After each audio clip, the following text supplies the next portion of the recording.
batendo suspensão como se fosse ferro com ferro. Pec, pec, pec, pec, pec. Nesse prato de cima aqui da mola. Remontei, dei uma volta com o carro e pec, pec, pec.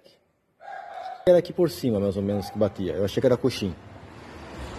Mas daí ele segurou, ele firmou aqui essa coisa e parou de fazer o som.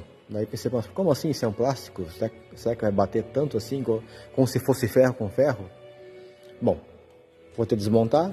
Daí eu firmei aqui em cima para segurar esse prato aqui, esse suporte da mola.